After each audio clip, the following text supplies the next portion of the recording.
ನಮ್ಮ ರಾಜ ತಪ್ಪು ಮಾಡಿದವರಿಗೆ ಶಿಕ್ಷೆಯನ್ನು ಒದಗಿಸುವ ದಂಡಧರ ಪ್ರಭು ನೀನು, ಗುರು ನೀನು. ಇಂದ್ರಸ್ಯೇಹ ಚತುರ್ಭಾಗ ಪ್ರಜಾ ರಕ್ಷತಿ ರಾಘವ.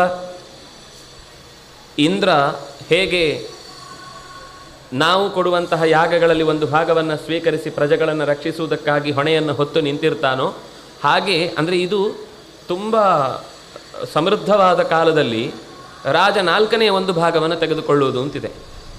ಮಹಾಭಾರತಕ್ಕೆ ಬರುವಾಗ ಈ ಕತೆ ಚೂರು ಚೇಂಜ್ ಆಗುತ್ತೆ. ಷಡ್ಭಾಗ ಅಂತ ಬರುತ್ತೆ ರಾಜನನ್ನು ಹೇಳುವಾಗ, 6ನೇ ಒಂದು ಭಾಗ ತಗೊಳ್ಳಿಕ್ಕೆ ಅಂತ. ಯಾಕಂದರೆ ಸಂಪತ್ತಷ್ಟು ನ್ಯೂನ ಆಗ್ತಾ ಬಂದಿದೆ ಅಂತ. ಅಂದರೆ ಅದು ದೇಶದ ಸಮೃದ್ಧಿಯನ್ನು ಅನುಸರಿಸಿಕೊಂಡು ರಾಜನಿಗೆ ಟ್ಯಾಕ್ಸ್ ಕಟ್ಟುವಂಥ ವಿಧಾನ. ಇಲ್ಲಿ ಚತುರ್ಭಾಗ ರಾಮಾಯಣದ ಕಾಲದಲ್ಲಿ ಸಮೃದ್ಧವಾದ, ಯಾಕೆಂದರೆ ಅವ್ರು 4ನೇ ಒಂದು ಭಾಗ ಕೊಟ್ಟು ಮೇಲೂ ಅವನ ಹತ್ರ ಒಂದು 300-400 ಎಕರೆ ಜಾಗ ಇದ್ದೇ ಇರುತ್ತೆ.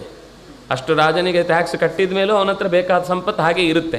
ಅದರಿಂದಾಗಿ ಅಂತಹ ರೀತಿಯ ವ್ಯವಸ್ಥೆಯಲ್ಲಿ ಇಂದ್ರ ಹೇಗೆ ಪ್ರಜೆಗಳನ್ನು ನೋಡ್ಕೊಳ್ತಾನೋ ಹಾಗೆ ನೀನೇ ನಮಗೆ ಒಡೆಯನಾಗಿದ್ದಿ.